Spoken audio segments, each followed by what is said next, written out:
भवानी धाम की जय। कथा यहीं विश्राम दिए थी। भय अलेख सोच बस लेखा। उधर देवताओं की दशा देखने लायक थी।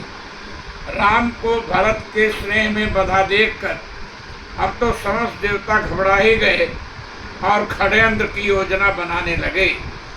राम स्नेह सकोच बस कह ससोच सुरराज। रचहु प्रपंच ही पंच मिले नाहित भयउ अकाज। जैसा कि मैं पहले कह चुका हूँ कि देवता लोग षड्यंत्र तो सोच सकते हैं परंतु स्वयं उसे क्रियान्वित नहीं करना चाहते। उन्हें किसी न किसी का सहयोग चाहिए। इसलिए एक बार फिर देवताओं ने उसी को याद किया जिसके माध्यम से मंथरा व कैकेयी की बुद्धि बंटवाकर श्री राम को वन भिजवाया था। अब फिर से सरस्वती जी की याद करते हैं। किसी तरह से भरत की भी बुद्धि बदलकर इन्हें वन से वापस कर दो। देवताओं ने सरस्वती जी को बुलाया और कहा, सुरन सुमेर शारदा सराही देवी देव शरणागत पाही। फेरी भरत मत कर निज माया पालु विबुध कुल करि छल छाया। सरस्वती जी ने तो भरत जी के बारे में देवताओं की बात सुनकर देवताओं का सहयोग करने के बजाय उन्हें अच्छी खासी फटकार भी लगाई और बिना किसी के सहयोग के वापस ब्रह्मलोक चली गईं। अब तो समस्त देवता अपने आप को अपने ही कुचक्र में फंसा देखने लगे। उन्हें लगा कि भारत के प्रति मेरी जो मलिन सोच थी कहीं न कहीं मेरे गले की हड्डी न बन जाए, क्योंकि मायापति सेवक सन माया करे तो उलट पर सुर राया।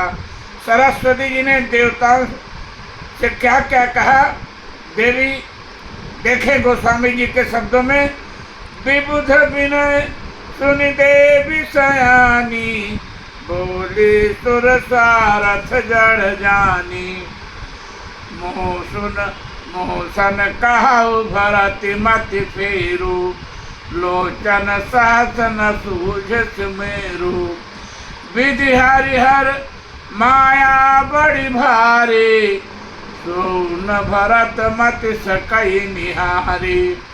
सोमति मोहि कहत करु भोरी चंदन कर चंड कर चोरी। चंदिन कर कि चंद कर चोरी। भरत हृदय सिय राम निवासु ताकित मेरे जह तरनि प्रकाशु। हस कहि सारद गई विधि लोका विबुध विकल निश मानहु कोका। गुसुर सारथी मलिन मन कीन्ह कुमंत्र कुठाटु रच प्रपंच माया प्रबल। भय भ्रम अरति उचाट भय भ्रम अरति उचाट कर कुचाल सोचत सुर राजू। भरत हाथ सब काज अकाजू। इधर जब जनक जी श्री राम जी के पास पहुँचे तब वशिष्ठ जी ने राम से फिर कहा, तात जैसी तुम्हारी आज्ञा हो वही सब करे, यह मेरा मत है। गुरुदेव की बात सुनकर श्री राम ने फिर वही कहा जो पहले कह चुके थे। श्री राम ने कहा, गुरुवर आपके और जनक जी के रहते मेरा कहना पूर्णतया भद्दा होगा, इसलिए मैं आपकी शपथ खाकर कहता हूँ कि आपकी जो भी आज्ञा होगी मैं उसे सिरधार करूँगा।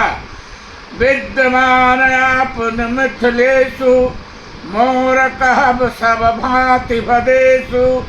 राउर राय रजाय सोई राउर शपथ सहे सिर सोई।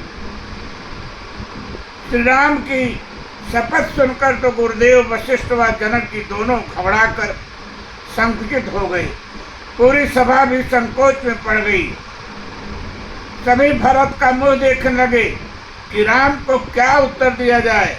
राम सपथ सुन मुनि जनक, सकुचे सभा समेत, सकल विलोकत भरत सुख, मुख बनाई न उत्तर दे।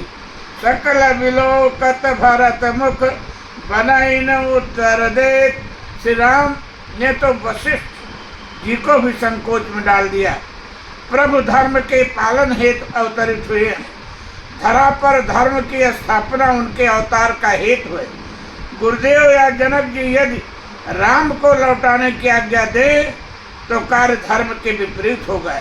इसलिए कोई भी श्री राम को यह आदेश नहीं दे सकता था कि अवध लौट चलो। इसलिए जब प्रभु ने समस्त उत्तरदायित्व वशिष्ठ जी व जनक जी पर छोड़ दिया तो दोनों ही लोग संकेत हो गए और उन्हें लौटाने का आदेश कैसे दें। सभा सहित गुरुदेव वशिष्ठ व जनक जी को